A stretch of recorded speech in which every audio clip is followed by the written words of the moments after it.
Welcome, everyone, to the show. This is Extra Star Wars, a channel podcast dedicated to keeping it realer than the volume. We're a collection of Star Wars fans from different perspectives on life. Sean, the bookworm who gathers intel from physical media. Mike, the cynic who will shatter your rose-colored glasses. And Damien, our resident Andy, who brings passion to the show through the love of toy collecting. With our powers combined, we can bring you a truly unique Star Wars opinion. Love it or hate it, we're here to stay, like the sequel trilogy. Now let's calculate the jump to another galaxy, and we'll see you on the other side.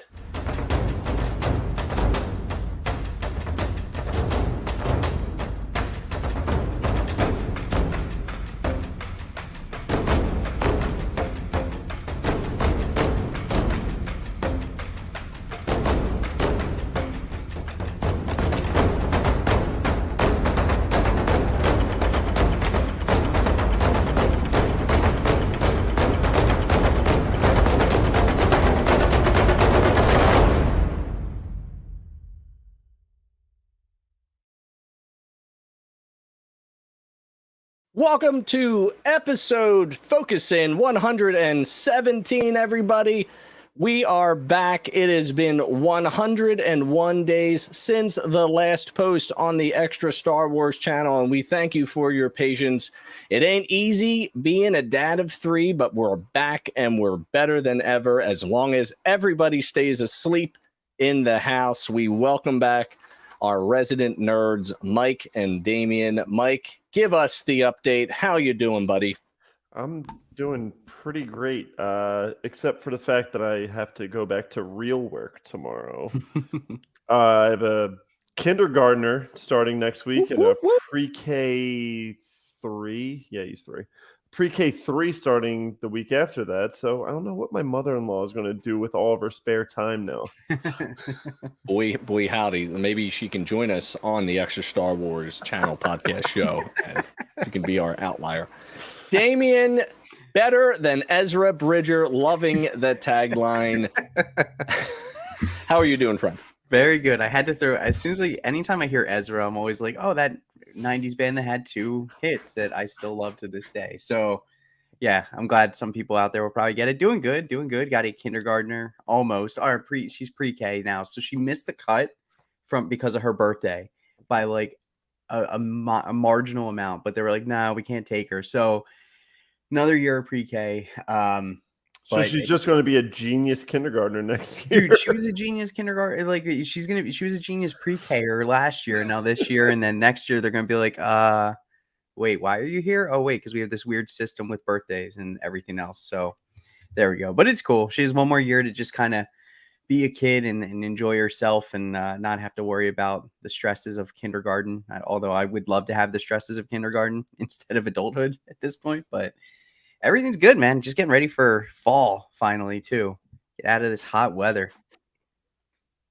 Apologies in advance for my dog who's in the crate deciding to scratch right now. Everything. It's always when you're on a phone call. It's always. But I'm glad to see the updates are great. We got a first grader going in, which is crazy to think about. And nobody else is in school just yet. So that's awesome. The next, what, Cami Granado? Was that the Granado lady? Because through a random like U.S. women's hockey reference. Oh my God! Had no idea what you were talking about. Yes, she's. We're starting up hockey in 2 weeks. I think It's going to be a 20-week sort of program. So the dog's got a dog. So big shout out to our chatters right now. We got LG in the chat, Tina, DB. And just everybody else over at Sidebar, who's just awesome. We had a great time at the Sidebar Cantina celebration. And of course, Extra Star Wars is part of the Red 5 network, Red 5, bio.link /Red 5, something like that. You'll figure it out later. You're pretty smart. Hey, let's get started into our wonderful show. Guess what? Ahsoka came out of nowhere. Just kidding. The advertisements were unbelievable. And they did a really good job in the promotions. I'm not paying attention to the strike. I don't know if I care right now. I guess I'll care in a few weeks when like the things start drying up, but get the deal done, make it happen, make it fair, whatever. There are shows out there that are not doing shows in solidarity. Losers, whatever. That's your position. My position is this is YouTube, and we're going to do it anyway. So there you go. That's it. No grievances my there. My big thing was that like my teaching union was like, we're standing with SAG-AFTRA. I was like, where were they with us when we wanted a fair contract? I never heard one actor talking about how teachers need more money. Yeah, it's so easy to pick it from behind a computer. For sure. That's funny. Episode 3, part 3, what are we calling it? Parts? I guess parts. Drops tomorrow night. Love the new time slot. I love it so much. Tuesday, 6 p.m. on the Pacific Coast, but 9 p.m. for normal people on the East Coast like us that get to watch it in prime time, unless you're me who started it at 10 p.m., which was not an ideal situation last week because I was very sleepy while watching it. And I know a lot of people shared that sentiment. Not that was long and boring, but it was long and thoughtful. Mm-hmm. And then my brain went to Sleepy Town, and I had to rewatch episode part 2 the next day. And I think that's okay. Mike, did you make it through both episodes with energy and enthusiasm? I did. I remember nodding off a little bit in the second episode, mainly because probably I was drinking a little bit. And that'll do it. And I got through the first episode, and I remember thinking after both of them, I was like, a lot happened, but nothing happened. But like my second rewatching, I got a lot more details from it. I think it was my fuzzy bourbon brain that thought a lot happened. The FBB. The fuzzy bourbon brain. The FBB. I love it. And Dame, you got a single watch in. You had a lot of things going on in your life, so you're hazy with the details, but really, really excited for the show, I'm sure. Yeah, it's just cool because I mean, Rebels just has this huge following and support, and people just love the show and herald it as one of the better Star Wars projects that's out there. Yeah. I mean, geez, it was nominated for Emmys and stuff, so like that it obviously it's a pretty popular consensus about the show, but just to see those characters transition over to live action is just really cool, and see how they integrate and interact with the world that has been built over the past couple of years with the Mandoverse and everything else. Just really, really cool. And it's crazy. It's only 6 episodes, but I do like that the run times are pretty decent. So I feel like, I think it was a 6 episode series, right? I think this is 8. I think we got 2 to start. We got 6 to go. Better. 6 to go. So you know what I'm thinking? Right Secret Invasion, which was yes, Secret Invasion was. You know what? Happy to be 6. I think. Yeah, that was a good example of a 6 episode. 8 would have been pretty rough. Indeed. Yes. It's a when you take some time off from the analysis of stuff and you just watching Twitter burn itself down. I was like, do I really feel like getting back into the Discord of stuff again? And, the first couple episodes come out and I'm starting to see like the eye-rolling theories and the complaints about it. And I'm like, wow, this is really discouraging. And then, you watch the episode again and you're like, you know what? We can work with this. I think we got a good product that we're dealing with. I don't know if I'm as excited for it like I am for like Mando live action, but unlike I think Mike, you would admit that you don't really have any background into the Rebels animated show at all. So I'm going into this like, have you ever met somebody from your high school and you're like, oh, we went to the same high school, but we're this many years apart. Oh, do you know this person? And then you say, I know of that person, but I need to see their face. But I don't know that person well enough to say I know that, to say that they're my friend. That's how I feel about with the characters in this show. Yeah. Like, I know who Hera is. I know who Ezra is. I know who Ahsoka is, obviously. I know who Sabine is. But I don't know them well enough to call them my friend. Fair. And I'm kind of going into this with like a Mando type of attitude where like, I'm sure I can catch up on everything that has happened. I could read, do whatever to catch up on everything that has happened in Rebels Yeah. to see where this is going, and I know enough about where this is going. Yeah. But I'm just kind of going into it with a Mando attitude where it's like they're all kind of like newish to me, and I come in with a fresh perspective. Yeah, almost I like it. Where I have enough Star Wars knowledge to know what's going on, but almost like how Mando was completely brand new to everybody. Mm-hmm. That's how I'm kind of going into this. Yeah. So I'm of the ilk that it was a must watch weekly new episode on Disney XD, seasons 1 through 4, dedicated to the cause. They had like breaks in the seasons, if I remember, and like 4 seasons, perfect amount of time, different type of animation style from Clone Wars. I didn't watch Clone Wars while it was live, so I know people love that show like so much. I'm not a fan of the arcs that they did in the show, mainly because I think I was younger. I didn't really pay attention to them, but the Rebels arcs were really good. You know, they were able to weave in and out of characters. I think Leia makes an appearance at one point in one of the seasons, like just a quick cameo. You got Bail Organa, you got Lando Calrissian, in there, and they just do a good job at weaving in these characters.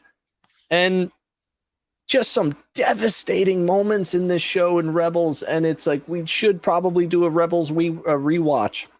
It's worth it. It's definitely worth it. There's 2 moments in particular that I don't really want to spoil for you, but tears. Like, I'm watching a children's show on Disney XD, and it's killing me. It was like incredible. I ended up watching the finale, season 4 finale, because it's appropriate to do that. Once I have a gripe with this timeline. There's a little bit of discrepancy in my brain, but I was like, all right, well, now I gotta go back and watch some of these episodes and try to piece it all together and look at Twitter and see pieces. And I was like enthralled with this episode again, all over again. It's really incredible the way they did that. So, which brings us, of course, to Ahsoka Part 1 and Part 2. What was their run times? 45s? It was like a 50 and like a 37, I believe. Like, okay, because I always take 7 minutes off the Disney runtime. Yeah, because they need to tell you the Dutch credits and the Netherlands credits, and also the Dutch credits, the Kazakhstan credits. They're really padding their stats when they're showing us their credits from the France region. Oh, it's a 61-minute runtime. Yeah. No, it was 53 minutes. Yeah, Relax, everybody. I love when they hype funny. that up. They're like, oh, yeah, it's going to be an hour. Yeah. No, not true. And then Not they true. add a recap in the beginning of some of them, too. So then you're just, taking more time off. Yeah. For sure. Well, let's get started. 13 minutes in. Thank you for joining us, everybody, on the Extra Star Wars podcast channel thing. We love that you're chatting in the chat, and we're ready for Part 3 starting tomorrow. But we got Part 1 and Part 2 right now, so let's start off with our overall impressions.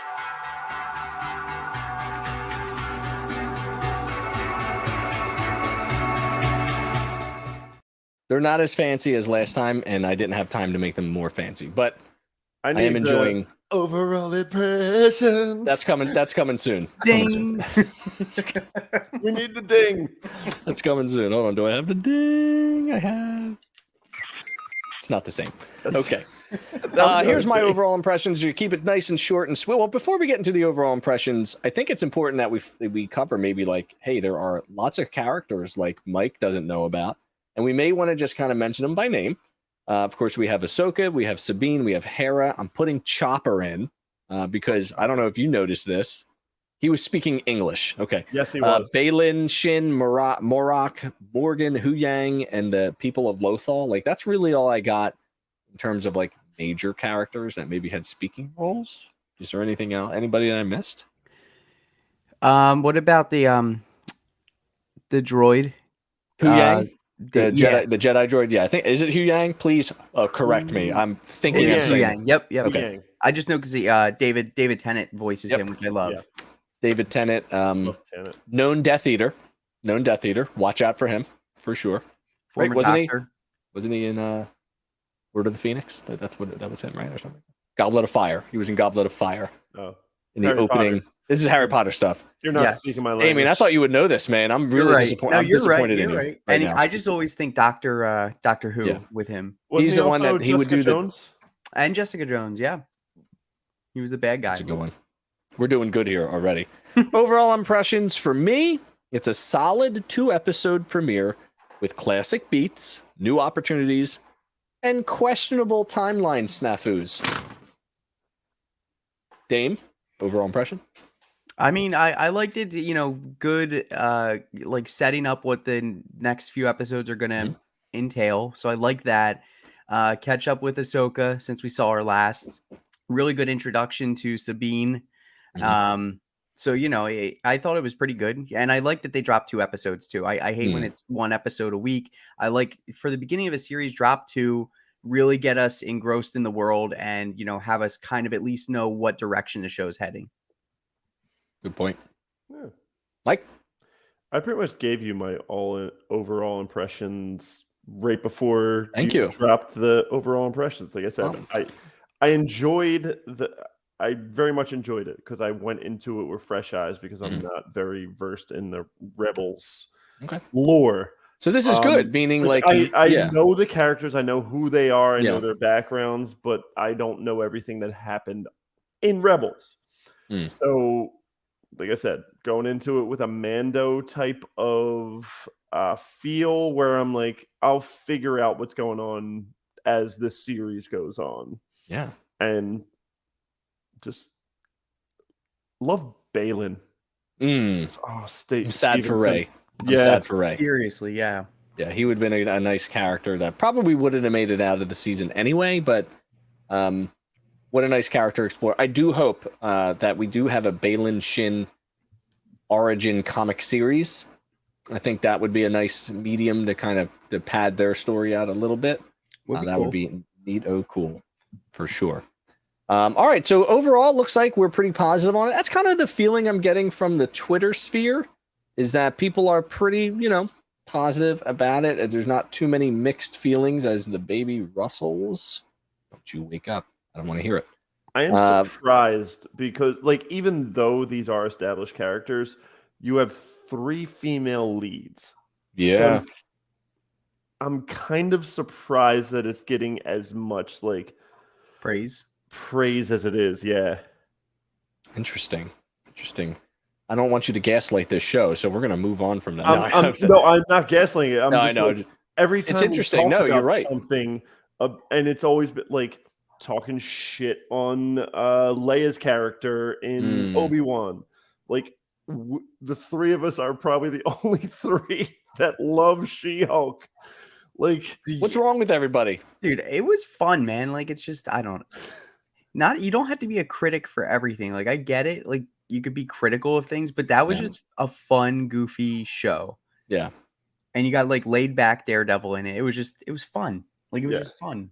But like, I'm surprised that, there's not the, or like Miss Marvel. We've talked about how we've enjoyed Miss Marvel, who are legit female characters in a show or in a like comic book sphere. Right. And it just got shat upon because they're female characters. I'm surprised there hasn't been any of that yet. You might be talking about the females, but the females in our chat are all about Balin right now. They are freaks in the sheets, as they would say, which is fun. Balin is a daddy. Daddy's a state of mind. Yes, as he is. Pedro Pascal once said. Yes, he is. That is funny. That is funny. Well, that's good, and I'm glad that this show for me it's nice. It's a nice, refreshing, saying like, oh, there's a lot of people on the same page here, which is a good thing. We're not fighting uphill like the salmon do. So that's good stuff. Well, let's talk about all the good stuff in the show right now. So we're gonna move on over to our top moments.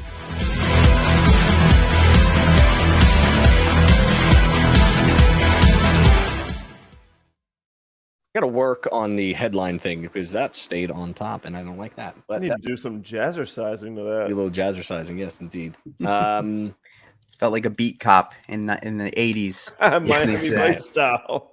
Yes, indeed. If you got any top moments you want to drop in the chat, feel free to do so, and we will highlight your chat. And if you're listening to this on podcast, you should probably watch it on YouTube because it's more interactive and we look okay. This used to be top 3, and it doesn't have to be limited to 3. Why limit to 3 when it may only be 1 or maybe only be 2? Maybe it's 7. I do not know. But what I can say is that I was a super duper fan of the opening text. Loved every moment of it. It's not a crawl. It's not going up on the screen. Shut your traps. No one cares. It's giving us the information that we seek to get us ready for the show that could have been an episode itself. Yep. So for me, I thought it was super duper, like, the music was really interesting. Very, very Tokyo-like, very old school samurai-like, and just like setting us up. All right, here's what it's all about. Here's what's going on. I had to read the last part. I didn't really understand it like several times. But like, I was trying to see that. I'm trying to watch this show from the perspective of a normie. We call them the row from Red 5. We call them normies. And that's people who are not exactly ingrained in the Star Wars galaxy, but are watching the show maybe for the first time. And this is needed for them. They don't know these characters, similar to Mike's sentiment. But Mike, you're a little bit more advanced than the normie. You're above normie. You're a wonderful, extraordinary normie. Thank you. The wonderful thing about the text, why is it red? That's super interesting. Yep. Right? I would describe the music as brooding. It's already building up. Like, I already felt conflict and nothing happened on screen yet. So for me, that opening text was absolutely key to get this show started. Okay. Mike, throw it to you. I'm going to talk about the music because Yes. I loved the music, and I love what just the Star Wars universe has been doing with the music to try to update it to kind of like a modern style, but still paying homage to John Williams. Mm-hmm. And it was so strings heavy. And I love a good string heavy music that makes it either sinister or like depressing or sad, or like it's not necessarily a moment. It's obviously a bunch of, but every single Star Wars show that has been released on Disney Plus, the music has knocked it out of the park. Yep. And it has been unique to every single show. Like, think of like when we first heard Mando's music with, I don't know what it was, like a didgeridoo, like the ooh. It wasn't a didgeridoo, but I love that word because I'm not going to attempt to say that live on stream. I'm going to tell you that right now. What, didgeridoo? That's it. That's the one. That's an Australian down under instrument. Right, That's kind I'm of with like, you. I'm not going to. That makes more of the like whoa sound, which I feel like I've heard in some of these series. Correct. But they're almost going Marvel style and making music unique to each character now. Yeah, I like. Some people take umbrage that we're not hearing the classic John Williams beats. And there was an opportunity at the end of part 2 that the Force theme could have played and it would have worked. But they didn't go that route. And in my head, I kind of appreciate the fact that they're not ignoring the beats, but not going down that same hallway that they've been going down, that they are, Kevin Kiner, I think, is the composer here, who was the composer for Rebels, the composer for Clone Wars, I want to say, and has done a lot with the Star Wars universe. People in the chat can correct me, but I believe it's Kevin Kiner. I know it's Kevin Kiner because the end credits is live on Spotify right now, and you can listen to the single. And it's, if the end credits isn't Game of Thrones in reverse, you're lying to yourself, buddy. the whole journey in itself. By the way, someone translated the entire map, so that I saw that too. nothing crazy, just like play planets, and that's fine. But I was gonna do it, and I was like, someone will be doing this, and I think that's really great. But no, I totally agree. The music, I did not have music on my list, but music should have made it. So I totally agree with you. And can we just be honest about John Williams' music, that it all follows the same damn cadence, where it's always a dun dun dun dun dun with the horns. Yeah.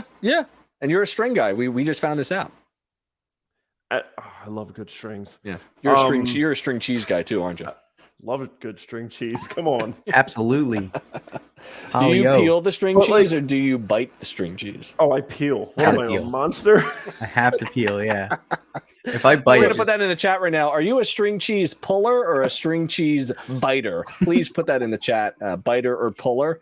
Don't reference cheese. I just want to know if you bite or if you pull. That's the important detail. But seriously, John Wayne, like, you think of his main works, and we know he's done Jaws, he's done Close Encounters of the Third Kind, he's done E.T. Even E.T. falls into that dun dun dun dun dun dun. E.T., Star Wars, Raiders of the Lost Ark, any Indiana Jones follows that dun dun dun dun dun dun. And I remember watching one of my favorite movies is Catch Me If You Can with Leo DiCaprio, Spielberg movie. Didn't realize he did the music for it because it sounds nothing like he's ever done.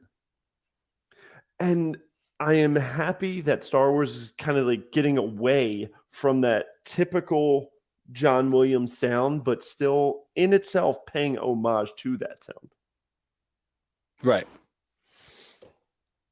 That's all I got on music. I love it. I love it. Thank you for your music analysis. He's folding right now. Damien, we've got a lot of biters and pullers in the chat, and that makes me nervous. So just tops. I mean, music was good. I didn't have that on my list. Are we just kind of going in any order here? Obviously, like you had said, Sean, just having text there, I loved. Especially because I was on the verge of kind of dozing off as well, not because of the show and I was bored, but because it was late. And just to kind of have that right in your face, here you go, this is what you need to know. Okay, boom, let's go. Which I think for some of the other shows, it would have been a whole episode, like you said. And it's just that, there's been so many shows where we just sit there and we're like, all right, that didn't need to be an entire episode, but they stretch it out to be an entire episode. It just doesn't offer anything. You just are like, okay, well, I'm glad we have this episode, but did we really need it? And there's just a lot of stuff that I think, that made me have that I appreciate. And that was one of them. I also really liked the Sabine's Top Gun moment, her little just kind of cruising, kind of like Tom Cruise. Drift. It just reminded me of Top Gun, 100%. Immediately. I just needed to hear her take my breath away while she's just, going through and the wind's blowing through her hair. She's doing her thing. The volume in full form there for sure. She didn't move 1 inch. It was a good little like introduction for her, for people who didn't watch Rebels. She's a rebel, really being introduced to her for the first time. I think they did a really good job of introducing her character and making us care about her and really peeling back the curtain to see what her life is like after her fallout with Ahsoka. Yeah, for sure. For sure. I really enjoyed it. And you know what? Who else enjoyed it? Was my oldest. She enjoyed it so much that she made her mother watch that particular scene yesterday morning because she really enjoyed the music and how punk rock, and it's not English, it's not in English or anything. It's just kind of noisy. I don't know if it's a language or anything. I didn't do any search into that, but it's very Star Warsy. Yes. Because it sounds normal, like this is like punk rock, and then you're like, they're not saying anything, but I like it, So that was really great. And she was like, "Mom, wasn't that cool?" And my wife was like, "Yeah," and I'm like, just accept it, for what it is. So, the music. Sorry, I need a snack. You son of a gun! You son of a gun! Here, he's back with the string cheese, for sure. So that scene was cool. E-wings, really nice. That's a throwback to some Legends stuff. There's a Lego coming out on Friday with the E-wing in it, which is cool. Another thing, just thinking about that, I think the whole 2 episodes was visually stunning. There's definitely volume work, and that's fine. But overall, I mean, Filoni's Rebels looks great in live action, my man. Mm-hmm. Great job. Overall quality is A+. No jeans guy present. No Starbucks cup. No 2x4s in the set pieces at all. Bricks and screws optional. That was a big thing back in, what was that show? Mando. And it was just really fantastic to watch. I mean, the hyperspace gigantic ring looks great. Corellia looked great. Lothal looked great. Like, everything about it was awesome. It's I think we've always said that if you don't think about the visuals while you're watching it, it's not a distraction, then they look great. They're basically invisible, which is lovely, and you get lost in the world, which I totally was lost in the visualizations of the world. And I feel like it's because Star Wars isn't doing an oversaturation like Marvel is, so they're like, all right, let's spend some more money and create this world rather than do this really shoddy CGI like what happened in like Black Panther, Wakanda Forever, what happened in Secret Invasion. Like, all these shows that Marvel's doing has been kind of shoddy CGI, and you wonder if it's because of the oversaturation. Star Wars, it was Mando, and then this. They haven't had a movie since what? 19? The Rise of Skywalker. Yeah. They can take this time and concentrate on everything, and pretty much every show, even as terrible as Mando season 3 was, the CGI and everything was still great. Yeah, for sure. As I string cheese it. I love it.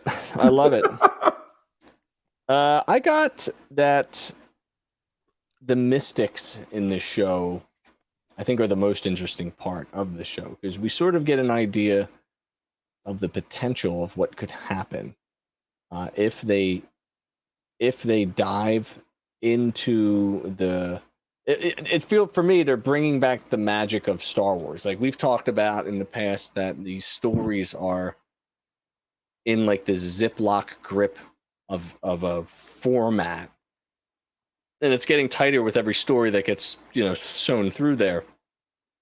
And I know this is not a big fan.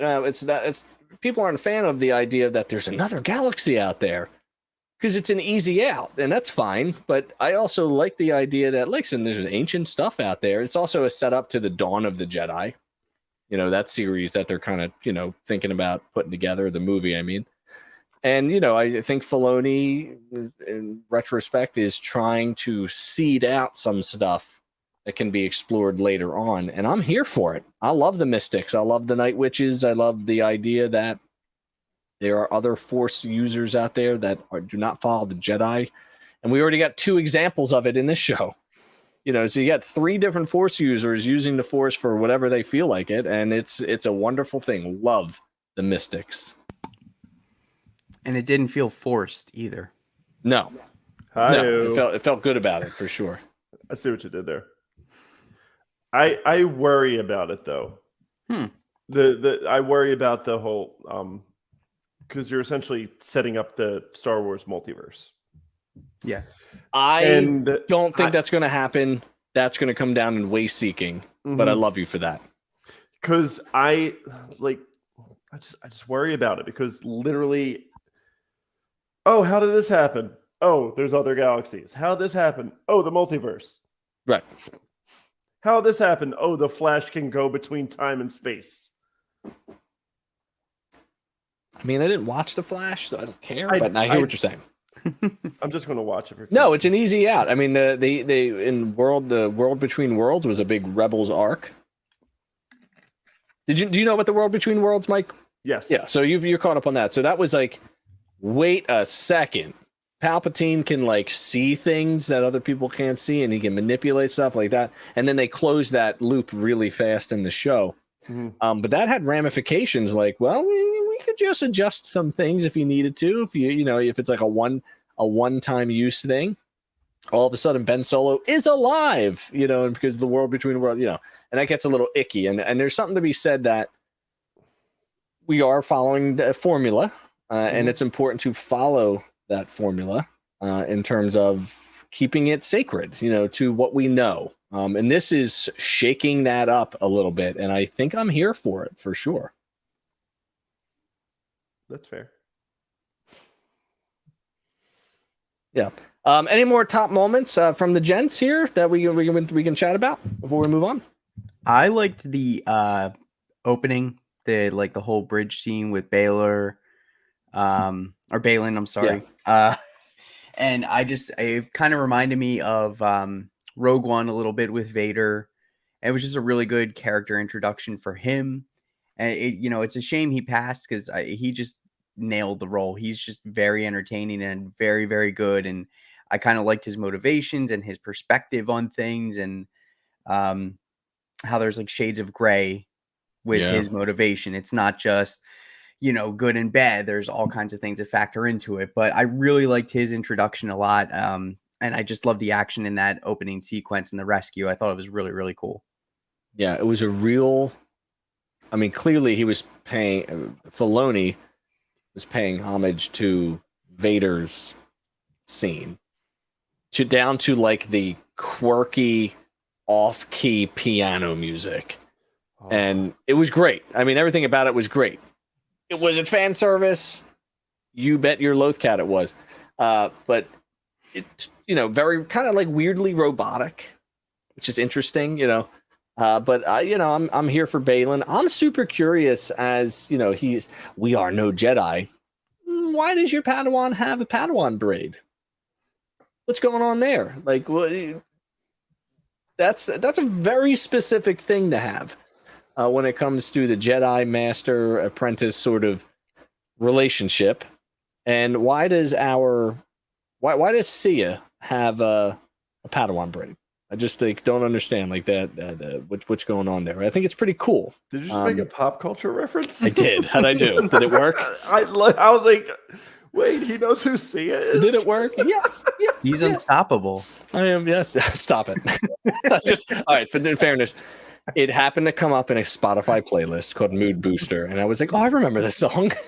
But like her image was of the hair that was chopped and honestly, if you could probably tell somebody that who doesn't know any better, and they'd be like, oh wow, Sia's in Star Wars, that's crazy. I mean, you're right. You're 100% right. I don't know who is this actress. She's not. Is she in anything? My dreams. Ivana Hump a lot. Ivana. I'm not even gonna. Her last name is spelled Sakhno. I will let one of you try and pronounce it. I didn't even hear a letter you said. Pinocchio. Skinokipio. I don't know what she's. She isn't. Yeah, she was in Pacific Rim. Okay. The original. 2018 Uprising, the second one. Oh, no one watched that. And, not a lot of credits, so I wonder how they came across her. Well, they always like to have that unknown face in there. That way they don't get lambasted like Kelly Marie Tran did. And that's, it's just what it is. That's what they do. I don't know. But basically, if I don't think anyone would really know. It looks like all her credits are like Ukrainian movies and stuff like that. So, Yukis. I'm a Yuki. You could say, we could just say Sia. Not as in like later, but like right. She's swinging from the chandelier. I literally said in my head, "Where are you going?" Sia. We'll see you in a brand new Kia on the boulevard. All right, well that's great. Mike, Sapala. There we go. Any final top moments? We had some nice top moments in the chat: lightsaber battles, Lothcats, Chopper, that Chopper cool map, Chopper. Did you touch my stuff? I laughed out loud on the rewatch after I heard, shoot it down. We can't shoot it down. It'll crash into the port. Is that bad? Voiced by Filoni. Yep. Is it Filoni? Yes. It is. I didn't know that. Great work by you. I love Chopper because he's essentially R2 with a human voice now. Yes. He's a sassy droid who doesn't give a shit. And he was great. And he was great in the Rebels animated show too. Yes. I mean, he had just whole episodes where it was just him, and you were highly entertained by it. It was great.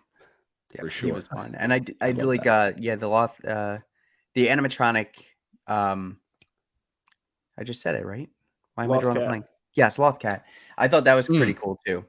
Just using practical effect. Oh yeah, that's coming to Disney parks. Definitely. Immediately. I mean, Ahsoka's already in Disneyland right now. She's walking around. They're trying so hard to interbreed species to create a Lothcat that you could adopt right now. That's what Disney's doing. That's a new Disney experience, Lightning Lane. Lothcat experience. For sure, yes, for sure. Breed your own Lothcat. Yes, exactly. Well, that's good stuff. No, I think there's a lot of good. I mean, there's probably stuff that we're missing. I mean, Morok is a pretty interesting character. He's behind a mask. Who is it? Oh my God, Sam Witwer has a speaking role in this show. Is it him? I don't know. No one knows. Enjoy the mystery. Is it Ezra? Probably not. Why is there 3? It can't be Master Apprentice. There's 3 of them. What is that? Is he a Jedi Knight? Is he the Jedi Knight of the group? Is he a former Padawan of Balin? Who is this guy? Is it Reva? I hope not. Could be. Might be. Could be. Very interesting. Are we going to get helicopter Inquisitor style movement? Have you seen that? They hold the lightsaber above them and it's spinning and they're flying through the air. That happened in Rebels. Do we get that? I don't know. Why not? But Morok, interesting. I mean, kind of like a stepchild. Like, who is this guy? Like, They introduced Balin and Sia to us and we're like, wow, this is a really cool duo. And then they're like, go meet up with Morok. And we're like, who is that? Sounds like a Mortal Kombat character. Yep. Who is this guy? So, no, just interesting. I mean, what did you think? I think the flow of the episode was good too. Mm-hmm. Did you know that we don't meet Sabine until 20 minutes in? 20 minutes in. It didn't feel like it either. It doesn't feel like it, but I happen to be putzing around pulling those clips, and one's like, where the hell is Sabine? And I'm like, 20 minutes in? I didn't even notice that. It's pretty wild. I'm usually the numbers guy. I know. I go percentages more. That's fair. But I think this is an Andor-like pacing that I'm for, right now. I don't know if they can do this every week, but I think for the first couple, it gives us enough to marinate some ideas, and I think that's really cool. But not all of it was great. Some of it just might have to go to the drawing board. We do not care.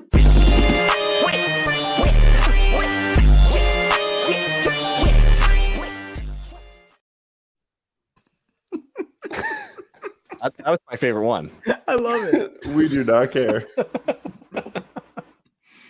So, gentlemen, not everything that a beloved franchise does is perfect. Beethoven made Ode to Joy, which was lackluster, but his most well-known thing. The Beatles made the Magical Mystery Tour. Sometimes you need to realize your mistakes and go back to the drawing board.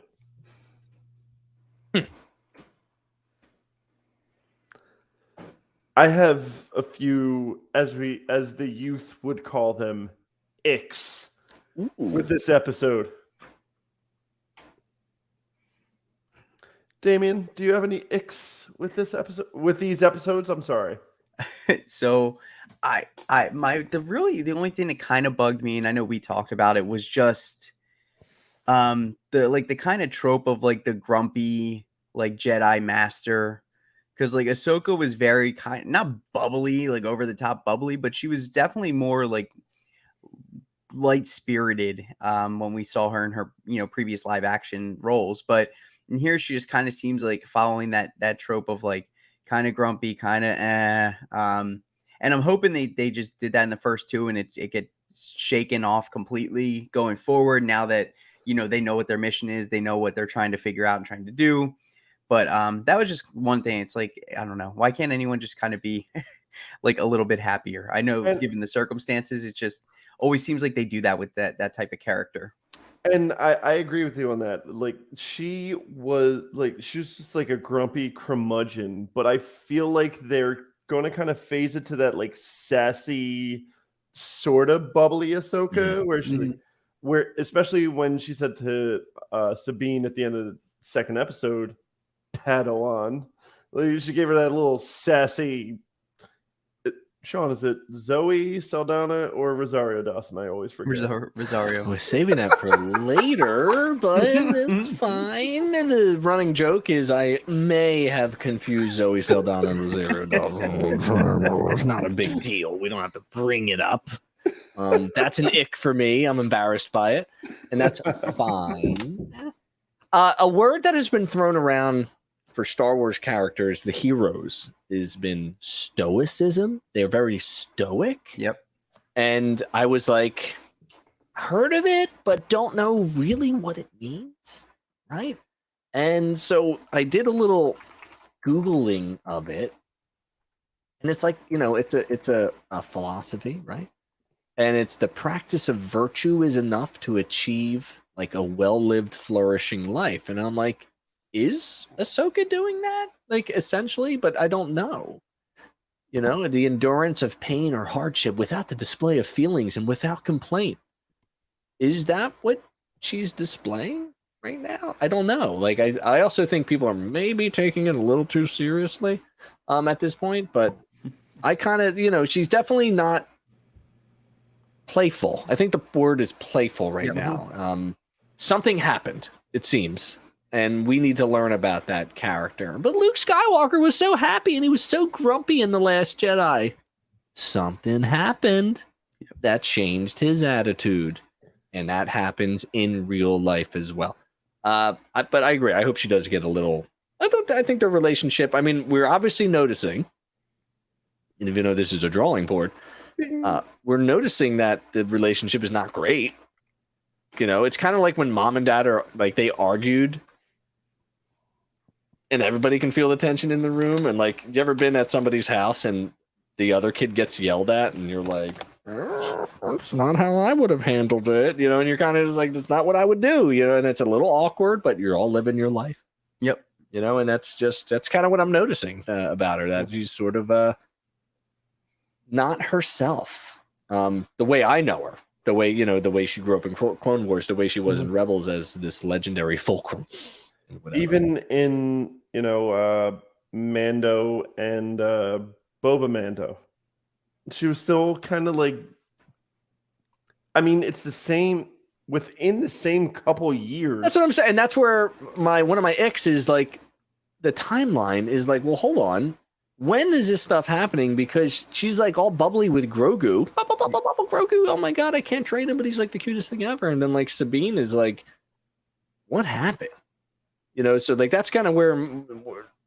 When is this? What is this? When is this happening? And apparently the end scene is not the same as Rebels. That this happens, although they're filmed the same. And somebody on Twitter put this up, and I said, please verify and clarify everything you just said, because I'm trying to follow you. Although Filoni wanted to visually film them the same, they happen in two different time periods. Yeah. And I'm fine. It's fine with that. But maybe like lower thirds would help explain it a little bit. Yeah. Just a little 9 ABY. And then let the audience look at 9 ABY and start doing math backwards and how to figure that out and whatever. But I think, there's just, for me, there's a little discrepancy with the timeline. I'm a little out of the game as well. I don't know if I feel like doing all the, external research, but as a normie, do I have to do that to understand what's going on? you know, it's nice if you can pull the Easter eggs like we usually do in the noticements and whatever, but you know. Like it almost feels like they're attacking a niche market, a Rebels market, where like if the casual Star Wars fan watched this, they'd be like, I don't know what's going on. I don't feel like reading anything about it. Yeah. No, yeah, for sure. For sure. I mean, there's a book. There's a book just right over there that introduces Rebels before the Rebel show came out. I read that before I watched. I think that book is why I watched Rebels. You know, but I don't need to read that book to watch Rebels. You know, but it, you know, built some characters up for me. So yeah. Oh my God. F the casual fans. Yikes. I would still pay $19.99 for a Mandoverse movie day one, without a doubt. Oh, day negative one. So I'd probably pre-order midnight. Pre-order. For sure. For sure. That's funny. So, Sean, this next ick is geared towards you. Because you earlier have said that, like, you enjoyed, oh, it's not a crawl. They're just really information. Yeah. So we've talked about how it's read. How do we don't know how we feel about that yet. How do you feel about left justification versus center justification? I did notice that it wasn't centered. Because that bothered me. That it wasn't center justification. I don't so care if it was interesting. red. I didn't want it to be left justification written like a haiku. Where it was like one sentence, skip a line, another sentence, skip a line. Oh man. I'm so intrigued by this. And we've got some great reactions in chat. Does it sort of throw the story that it wasn't centered like it should be? Or was it on purpose? Like, well, we certainly can't make it yellow. And then someone at the table was like, justification, left justification. And Dave was like, fuck yeah. Yes to left. What if it was right justification? Jesus I think Christ, that would be more egregious. The world would end if it was right justification. Oh man, I don't know. Do we get what would happen if we get an end scroll crawl? What do we call it? Words. What do we get an end one? What do we get one to end the story as well as the beginning? That would be interesting. That'd be a curious storytelling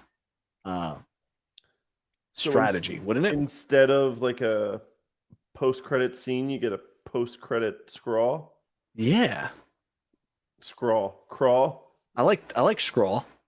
It's a guy. They have a quill and they're scrawling it. It's a portmanteau between scroll and crawl. Interesting. Teacher stuff. I love it. No, I didn't notice the left justification. I was like blown away that we got information to start, so I was like eating that up. But now I'm never gonna not notice it. So thanks. Dame. I mean, honestly, because I only had the one viewing. I was going to direct this. I was going if you wanted to contribute to that. I was going to pose a new question to you. Oh, go ahead. Or tell us your thoughts on left justification. I'm neutral. APA format. Chicago. I'm more of a Comic Sans guy, so I was a little disappointed we didn't have that. It was Comic Sans. Oh my god. Who used the default font? Using wingdings. I honestly didn't. I am gonna do or try and do a second watch. I know obviously next episode comes out in less than 24 hours now, but I'm gonna look back on that now and pay more attention to it. That it's been brought to my attention, because I didn't even cross my mind, honestly. Not even a thought. I was just like, Dame's oh wow, mind's they're in doing this Peridia again. right This now. is great. And then no idea about alignment or any of that stuff. So I can't stand we're talking about alignment on this show. Please move on. Move on from this. I don't like this topic anymore. All right. Dame, this next question is geared towards you. okay. You enjoyed your Sabine Top Gun moment. Yeesh. How did you feel about the Star Wars emo rock music that was blasting in her ear? I mean, for her, it kind of makes sense. She's kind of like a punk character. So it made sense for me. It made a lot more sense than like the Vespa Squad, like the Power Rangers from Book of Boba Fett, and like the steampunk mod like culture stuff. So for me, I didn't mind. Like it made sense for her. Like she's just a loner. Like, you know, obviously she's got the crazy multicolor hair. Doesn't take crap from anybody. I think it fits her character pretty well. So I wasn't opposed to it. I didn't think like, oh, that's why are they doing this? But I liked it. So it wasn't take my breath away, but it was still really good. Follow up. So that music kind of bothered me. I was like, why do we need Star Wars rock music? But my follow up to it is because Filoni is a master of details. You are familiar with Scott Pilgrim versus the World? Yes. So do you think it was a little nudge to Mary Elizabeth Winstead as like a interesting Scott Pilgrim versus the World? Because it sounded like it could have been out of Scott Pilgrim versus the World. Because she does have almost like, obviously it's different characters in Ahsoka. She's playing Hera. But I mean, like she did in Scott Pilgrim, Mary did have like that, you know, the kind of like crazy color, was very punk rockish and everything else. It could be. I mean, he does these little things that I think he hopes people will pick up, and if not, like it's just something that he's happy he put in there because it's something he enjoys. But I mean, I could easily draw that line from Ahsoka to Scott Pilgrim with that. Like it makes sense, you know. He might have been, maybe he was a fan of her from that movie, and that's why he cast her as well, or like that's why she got the role as Hera. So I mean, it's totally possible and plausible. Love it. I like giving you my icks and throwing the questions at you. I love it. This is a wonderful format. Well, honestly, well it's done, it's Miguel. good. Yeah, like I don't have many. I don't know. I usually don't complain about much. So yeah. Oh, I will find something wrong with something. Most definitely. Sean, back to me. So I guess medical technology has very much advanced since Qui-Gon Jinn. How many stabs in the heart with a lightsaber are we going to get before, like, you know, how many lightsaber stabs in the heart are we going to get? They seem to be cheapening that effect. That just end up with a bruise. Yeah, for sure. One thing I can definitely say is Filoni on purpose allowed that to simmer a little bit on screen. So you could screenshot almost like a pinpoint position of where that struck through. And likely it did not hit any internal organs. It hit all the organs. It hit a liver. You know, not any of the major ones.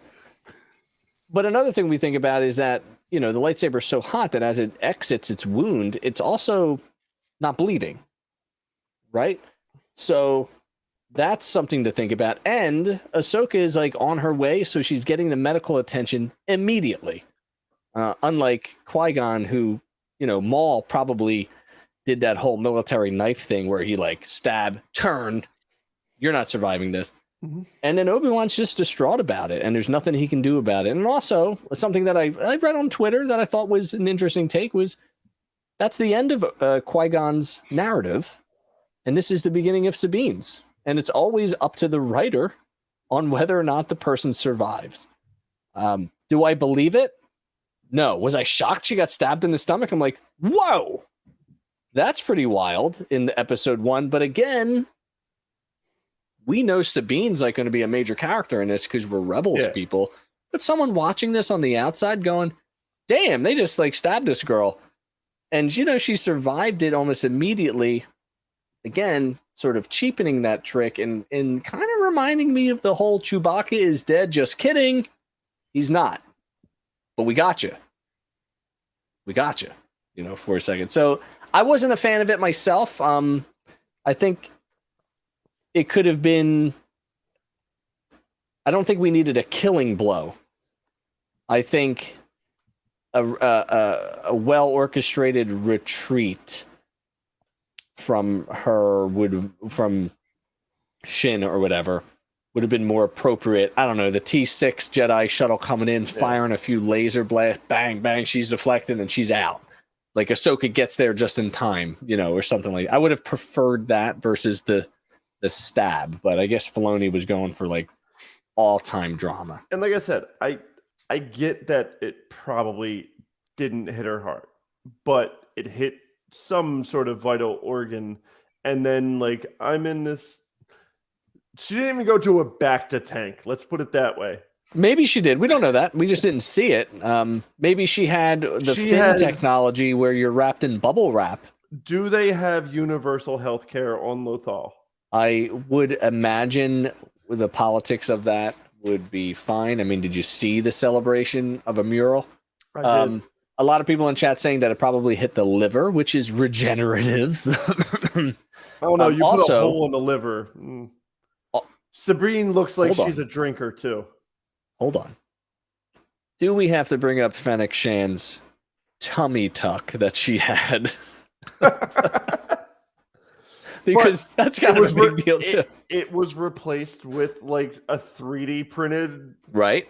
But she was also in the desert for hours before that happened, while Sabine was taken immediately into medical care under the same droid that fixed Monsieur Skywalker's hand. Anyways. I didn't see anybody show up at the end. I did. I have a special access. I paid $19.99 for that access. No, it's a fair point to say that I didn't feel we needed that. Sabine getting defeated, absolutely. She wasn't ready for that fight. Even Ahsoka kind of jumping out and intervening, and Sabine, and this actually would have been a good character development. Sabine going, I could have handled that, and she going, no, you couldn't have. And whatever. So it's a super super interesting point. Yeah, a little bit. Attaboy, Dames. I love it. You were almost muted, but you weren't. Oh my God, okay. I did. I've been hitting the mute. Kennedy's like, "Can I come in?" I'm like, "Sorry, I'm on the phone." I love that. That's dad life. That's dad life for sure. No problem. Yeah, that's good stuff. Thank you. That's a good questions. Good stuff.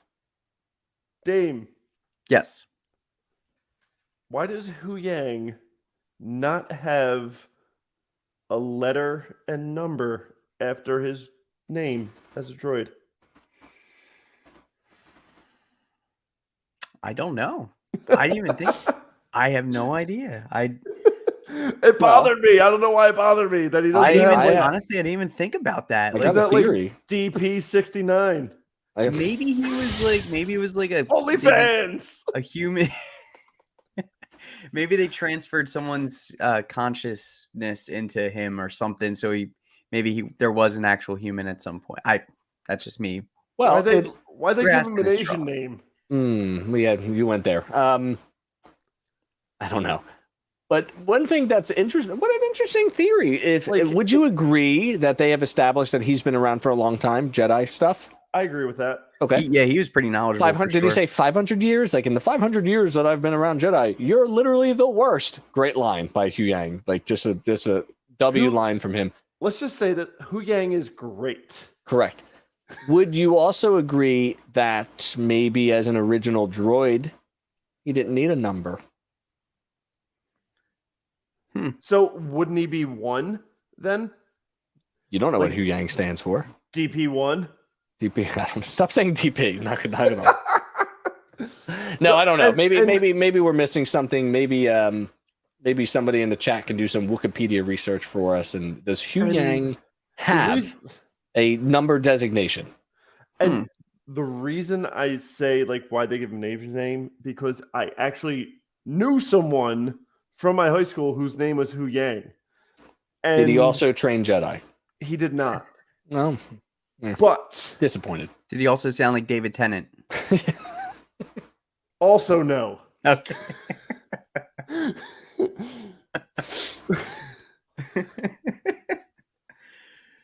You completely made me lose my train of Yes, thought. we did it. We did it. And you know what they say? Back to the drawing board, buddy. Boom, roasted. No, well, the reason I say like why did they give him an Asian sounding name was because like every time it's like Finn or it's like Tim with 2 M's. Like it's all these like basic ass white names, and they made like maybe they heard your feedback. Saying. Give some Dave Filoni watches the show. Filoni more appropriate names. I got you. Culturally appropriate names. Thank you. Makes sense. Okay, who was that last question to? That was me.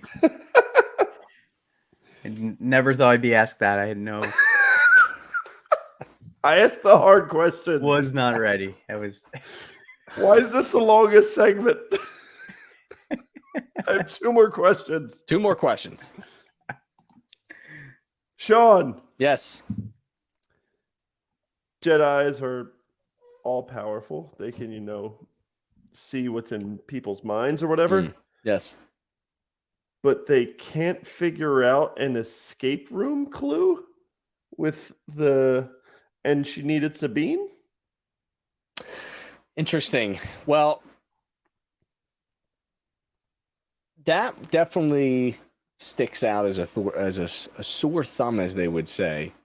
She goes through all the Jedi Fallen Order puzzle of turning the pendulums where the light is reflecting correctly, and brings up the Guardians of the Galaxy ball, which essentially is a star map, but then cannot quite figure out the Rubik's Cube of the map. That's a weak point of the episode, because you think she's probably has been searching. She did Cal Kestis hear the past, but she right. Yeah, she definitely has that. What do they call that? Force feeling, where she's singing "Never Gonna Give You Up." No, and that I really like that force power. I like the idea that she's getting these images, these visuals, these moments by being near stuff. I think that's a really cool aspect of that. I didn't quite get it at first, and then on third watch, I was like, oh, this reminds me of something. They're doing a good job at merging. They really like hanging their hat on the Jedi Fallen series for sure, which is nice. But yeah, a little bit of a stretch. She's the only one that can help you, Hera. Shut up, Hera. Go sit down. But yeah, it's that was a little bit of a weak point. Like, I don't know if we needed her help per se. That was not a great part of the episode. I agree. Dame? I mean, I think it was just done to kind of show like, oh, okay, Ahsoka, you do need to rely on your former Padawan. And I just think that's why it was just kind of a, hey, you need to give this kid a second chance. And we don't know exactly what the fallout was between them, but you basically just can't leave her out in the dust. Obviously Ahsoka, she walked away from Anakin. Yeah. So maybe there's some abandonment issues there, trust issues 100%. that are stemming from that. But I think they just did it to kind of show like, you know what, like you can't just, walk away like you did before. You need to be there for Sabine. And obviously you need Sabine. Which leads me into Sabine solving it, where she just like looks at it and goes, 3 figures, 3 faces, bloop, bloop, bloop, solved. Sometimes it'd be like that though, with a problem. Sometimes you gotta let it. Room. Well, yeah, and not only that. Have you ever had a problem that you simmered and you put on the back burner and you're driving and you're like, whoa, that's actually the answer. That's it. Like, I've done that plenty of times. Not with a sphere, of course, and whatever, but something you're puzzling about. There's a point where she gives up on it for a little bit. Because she's trying to do her thing. But that scene, like, again, I'm not. Was that episode 2, part 2, the map figuring out? No, because she figures it out and then gets attacked by the droid, and Shin takes it. So that's yes, that was part one. the end of 1. Yeah. It's sort of a blur to me because I'm like, oh, okay, she's taking it. That's going to be taken. Like, there's no way that's not going to be taken, right? It's like, that should stay on my ship, and she's like, okay, Mom, I'm out. So, and like, okay, that's another rebellious thing, other than the Top Gun scene. She's no longer there. I did enjoy that she had her little drawings of the Loth cats, which sort of established that she's been on that ship before, which helps me disseminate a little bit that those scenes at the end, the epilogue of Rebels and the epilogue of Part 2, are different. 2 different times. That helps me puzzle that out a little bit more. But yeah, no, I think Filoni spent a lot. Very much brushed over. They brushed over it. They were like, "It's fine." No, it's fine. It's like Indiana Jones. Smart. Yeah, Indiana Jones like measuring up sand, and it didn't work at all. In this case, it did work for Sabine. So sometimes you get lucky. And that's all I got on the drawing board. We got Hu Yang was a Mark IV model droid, but that's not a designation number. Mark Hu Yang the 4th. Fair. And that's all for the drawing board. We had a few icks. Did I read the icks? And the chat is so damn long at this point. Thank you for your icks in the chat. We appreciate you.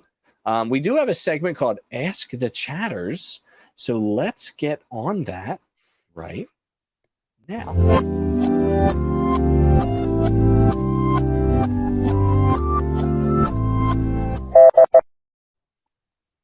That was the Jeopardy theme. Yes. But reversed. Very cool. I do not get copyrighted. Love it. And I thought it sounded weird and interesting. Here is the question. The question is going to be rolling at the bottom of the screen. And while you are puzzling that out, my chatters, we are actually going to notice some things. So while you're figuring that out, we're going to figure this out.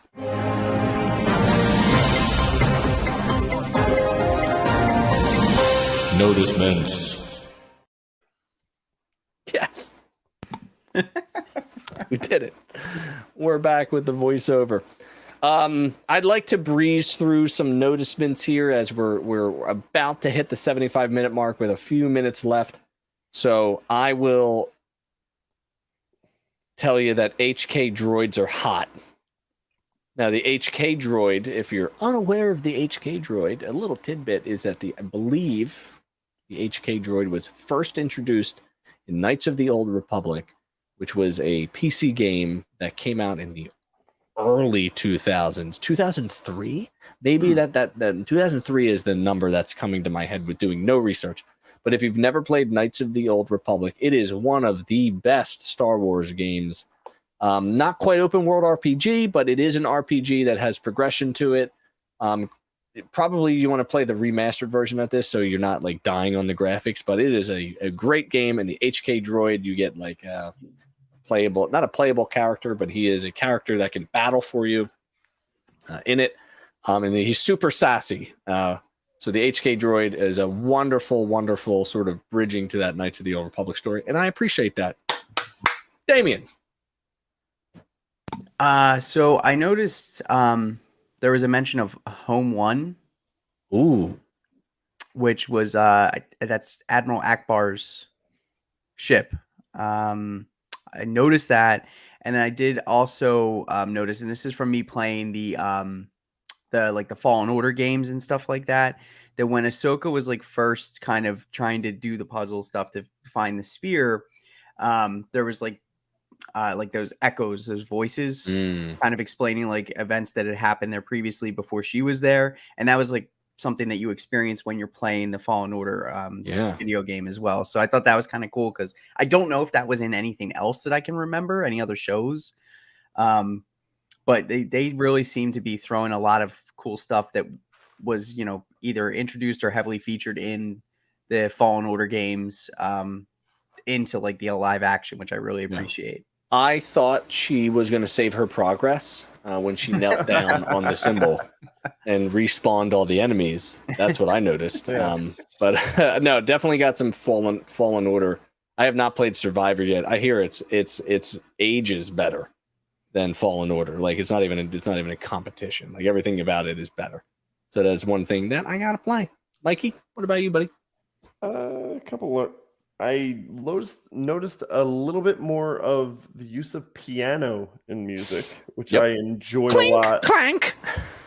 Especially with Balin's Rogue One scene.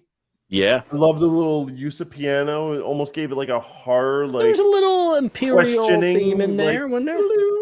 Mm-hmm. Obviously the Raiders of the Lost Ark connection. Saw that.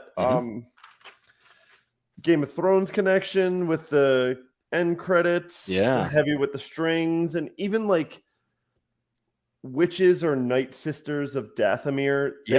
It sounds like it should. I don't know which came first, the chicken or the egg, but it sounds like it should be from Game of Thrones. Yeah, I'm down with that. Obviously the Corellia solo connections, but forgive me, everyone, for noticing the amount of cake in this episode with the pants. 100%. Like the 100% costume choices for these. I was like, I remember showing Marissa, Hera, Mary Elizabeth Weinstein. Like, Marissa, look at that cake. It's like, wow, why'd they choose those pants? Exactly. Yes, the cake was served warm and plump for sure, and I'm here for it. Only Ahsoka is the only one in a robe, and I'm like, come on, stoic.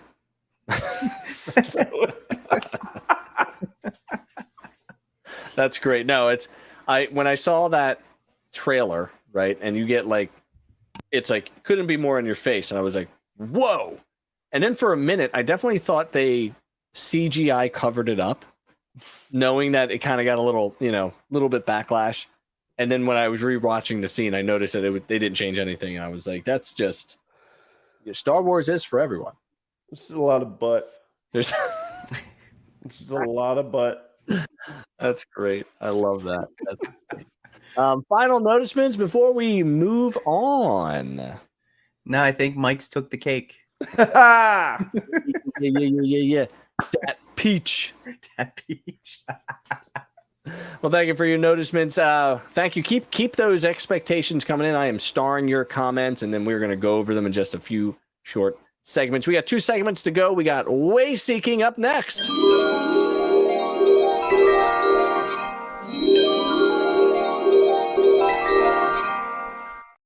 So what I did there was that I took Back to the Future tinkle and combined it with something that's not the Back to the Future tinkle, and then they can't copyright me. That's just the way it goes. I've got an interesting, complex theory that I wrote down, and I know there's lots of theories out there. And that's fine. Everybody's got their theories. Maybe this is influenced from some of the stuff I've been reading. The lovely part about a 9:00 show is that I don't have to be miserable the whole day, not being on social media. So I can kind of catch the show, and then the next day is a normal day for me, which is so much better than what we did, which is waking up at 4 a.m, watching the show, being miserable the rest of the day, and then putting on a show in a couple of days. But I'm landing. This may not hit. That's okay. I think that all of these characters in this show will spend a good amount of time over in Peridia. But time works differently there, sort of like Inception. Both Ezra and Thrawn will have aged very little, since time is moving faster in the OG galaxy. So when our heroes return from Peridia, it's going to be past the sequel trilogy, and Thrawn's going to be our next baddie. Ooh. That's it. They're going to loop this in to where we can have stories of Ahsoka and Ezra and the the New Jedi Order and Rey battling Thrawn down the line. And I need it to be true. It has to be true. I like it. hell. Although I would just prefer if somehow Palpatine returned again. I would not prefer that at this point. No, that's Thrawn- that's not me. But I think, I mean, the fact that Morgan literally references time and space, Right. That's huge. And like, we quite don't understand it. That is a super big ring of hyperspace goodness that takes 6 to 8 super star destroyer hyperdrives. Now, if you caught my Executor video over on Extra Lego, you would have learned that the Executor was 12 miles long. There's 8 of them on the Ring of Sion. Where is Peridia? Where are they going? Something has to be happening here. The Purgle, the space whales, have some sort of special connection to the Force where they are jumping through hyperspace at such a clip that they are bending time and space to their will. They are in a different time. It reminds me of Lost, where the island's not moving, but time is. And they're the same age, but at different years. Wild stuff. And I think that may be a little too complex for Star Wars at that level, but I think we got some potential to ask ourselves the question, why wasn't Ahsoka part of the Battle of Exegol? Because she was searching for Infinity Stones. Well, of course. Well, of course. I like that a lot. Thrawn's definitely, I get like the Thanos vibe from him. And he's just one of those characters. He's always 8 steps ahead of where everyone else is. And I just think he makes for a really compelling villain.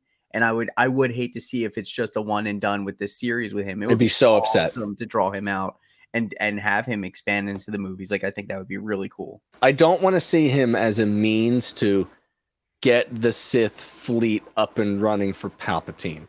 I will be so upset at that. Yeah. Because it's so boring to use such a dynamic character and only use it as a means for the fleet to be destroyed. It's such a disservice to such a great character. So I do hope it to be a stretch. People aren't going to like it. No, it's not really Star Wars because it just didn't really happen. I get it. But we do have to figure out a way. We got to find a little loophole around these stories a little bit so we can continue with the characters we know. That's kind of weird. That's where I like it. I did say it, so I must like it. Okay. Thank you. Mike, any way seeking? Have you looked into the future? Have you heard the echoes of the past to inform you of the future? And are you present? I just have 2 just random little nothing big like that. I feel like everybody who is making these theories about Marek, whatever the hell his name is, I think it's just Marek. Marek. Like there we go. Marek. I don't think it's going to be any big reveal. I think it's just going to be a new character that that's fine. Goes by the wayside. Yeah. Reva. Well, that goes into my second one. Dash Rendar. I think Shin is going to be Reva-ish. Interesting. Expand upon that, because we didn't really like Reva, but I'm not getting that same vibe with Shin, who doesn't really, Shin is going to play that middle anti-hero, not even anti-hero, but don't know if they're good or bad type of thing, where they're bad to start and then they have a change of heart against what, I feel like Shin is going to have a change of heart against Balin at some point. I did read, so I agree with that. And I did see someone mention it would be what did Balin say? He says something about it would be a shame if Ahsoka was dead. Yes. Right? And Morgan's like, sentiment. and Palpatine was all about sentiment. And he was like, no, truth. Yeah, truth. And I think Balin's going to have an opportunity. Not that I think. I've read this. I won't take credit for it, but I am. Maybe Balin has the opportunity to kill Ahsoka and doesn't.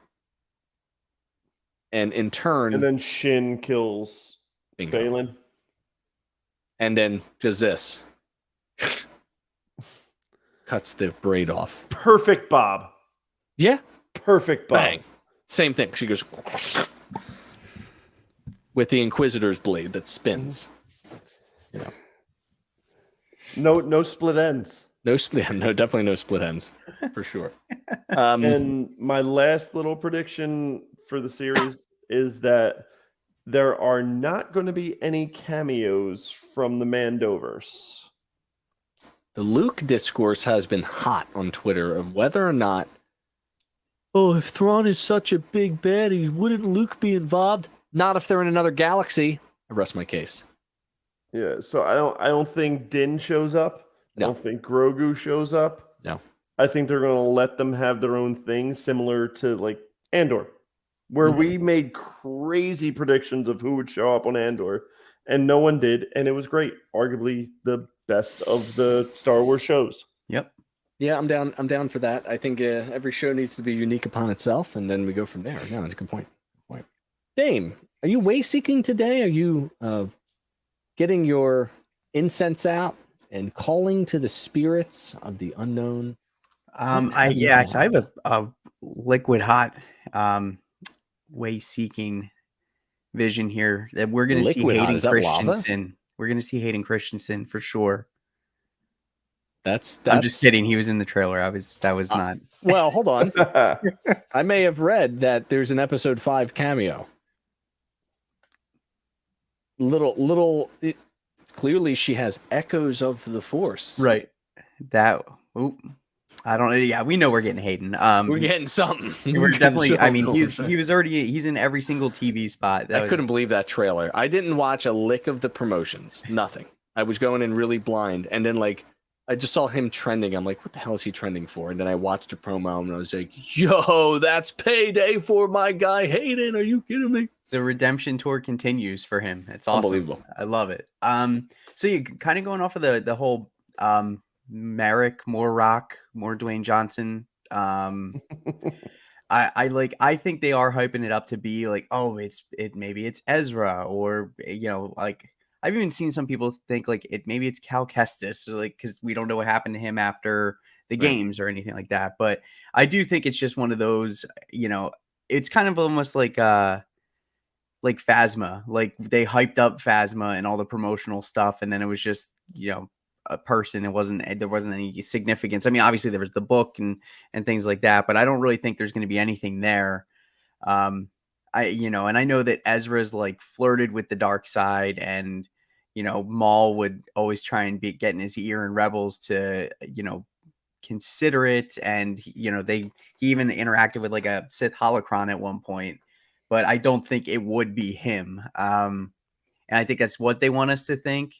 So I'm hoping it's just not that obvious. I'm hoping it's either just a random character or somebody that we maybe just don't think of, but I honestly don't think there's anything to it. I just think it's just a mindless, non-speaking henchman that's, doesn't have any kind of a mysterious past or anything like that. And then the other thing I did think about too is if we are going to see Ezra in here, I would really like to see at some point, I know that you were talking about we don't need cameos in this, but I would love to see something where we do get Darth Maul somehow, whether it's Ghost, it could be Resurrection, there could be Ghosts, there could be all kinds of stuff going on. So, I mean, I would love to see that, especially because we had that tease in Solo, and it was just a really cool little cameo in Solo. But then because the movie just didn't really live up to the expectations of the studio, we just never got anything from it. And, I think that would be one that a lot of people would probably go crazy for too. But just like you said, I don't know if we need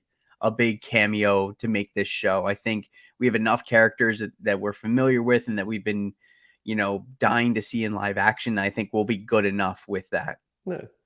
And to your point, talking about how Ezra has flirted with the dark side, brought up another thing that I just remembered in the very beginning when Ahsoka is talking to Hu Yang and how she got the information from Morgan to where the map was, and Ahsoka makes the comment to Hu Yang about following Jedi protocol, and then she says, "I didn't follow Jedi protocol."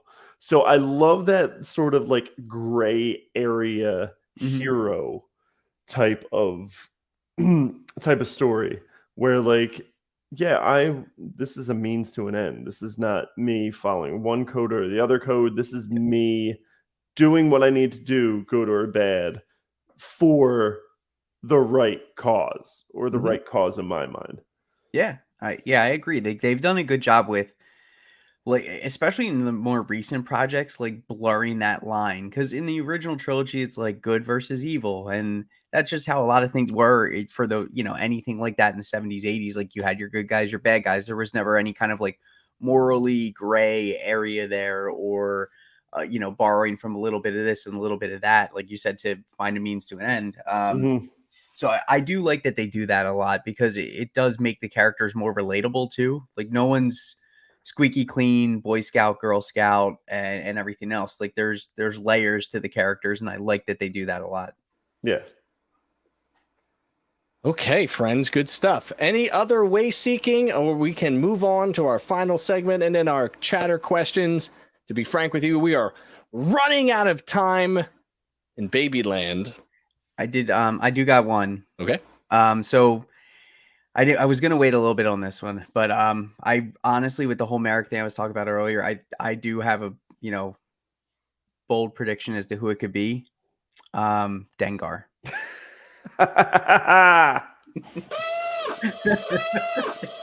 He's back, baby. He's got even more band-aids on his head underneath that helmet. And with that, we enter into our final segment, our classic one-sentence summary. Oh, wait, wrong button. Our classic one-sentence summary.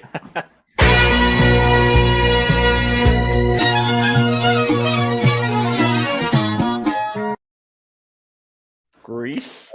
I thought Grease was going to be in there. And then I changed the pitch so I don't get copyrighted. Are you picking up on what I'm trying to do here? All right. I've got a silly one. I've got a funny one that I think will hit pretty good. Does anybody have any funny ones they would like to go first? I have a song-ish. I don't have anything funny. All right, Dame, you got to start first then. Sorry, man. All right. So after the return of the iconic crawl, we're brought into the world where Ahsoka reigns supreme.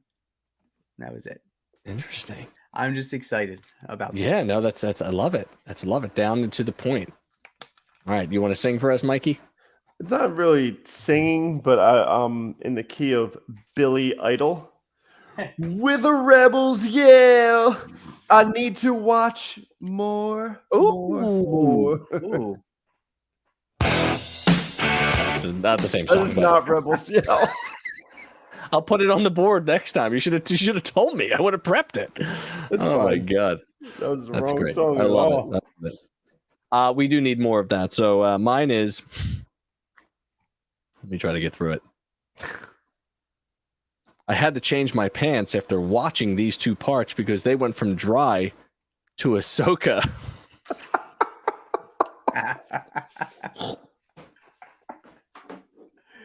Oh man.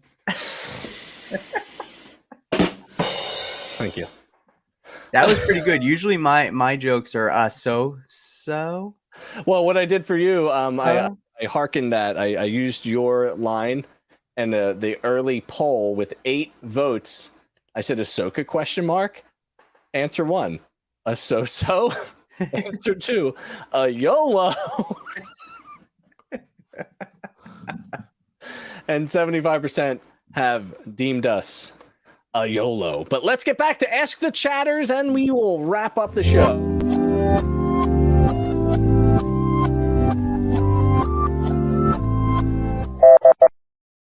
All right, did the expectations of the first 2 episodes beat your expectations? I said that wrong. Doesn't matter. Did these first 2 episodes beat your expectations? Tina says, mostly. Hera fell a bit flat for me.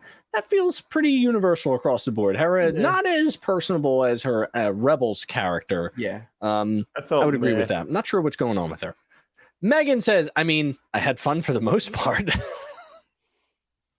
I agree. Love the what most women say about me. Yeah, that's a lot of first dates. Luna Girl says, yes, it's suspense. Yes, it's suspense. Cool visuals and several storylines I want to know more about. Totally agree. The Scarif Scuttlebutt podcast agrees with Kelly. I want. With a rebel yell, he wants more. Megan, again, I'm curious as well to see where this story goes. Currently, I'd give it a 7.5 out of 10. Everyone else? That's what most women say about me. Hold on one second. Luna Girl, it's suspense, cool visuals, and several storylines I want to know more about. Solid 6.5. LG, you're being a little confusing out there. That's okay, no problem. And then the Scarif Scuttlebutt gives it a solid 7.2 on the scale. So thank you for answering us, chatters. And thank you, chatters, for being there today. We had a nice crowd tonight. I appreciate all of you and, you know, the support that you all have given me and the dudes here, begging, pleading us to come back to the show has been incredible. And I'm very serious about that. I've got a lot of when is it coming back? We really enjoy the format. The segments make sense. It keeps the show flowing. It's not just open discussion where we sidebar and do all this stuff like some other shows do, which is fine. Your format is your format. From the teacher brain, like Mike is, Damien, you're not there, but you're getting there. And we like look at your DTOFs in the back. We like things to have order. And if it has order, then it's going to run really nicely. So we thank you for joining us on this discussion of Ahsoka. And as always, if you are watching this live or watching this after the fact or even listening to it, make sure you hit that like button and subscribe to the channel. Drop a comment and interact with us on socials. Just search that extra Star Wars tag and you'll probably find us. You might need a giant hyperspace ring. For other content, check out bio.link/extra techie. And for more nerdy content, head on over to bio.link/red5. And with that, my friend, we say good night. We'll see you next week after part 3, and we'll tighten this show up. Thanks a lot. Mike, Damien, it's been a blessing. I appreciate you guys, and we'll see you next week.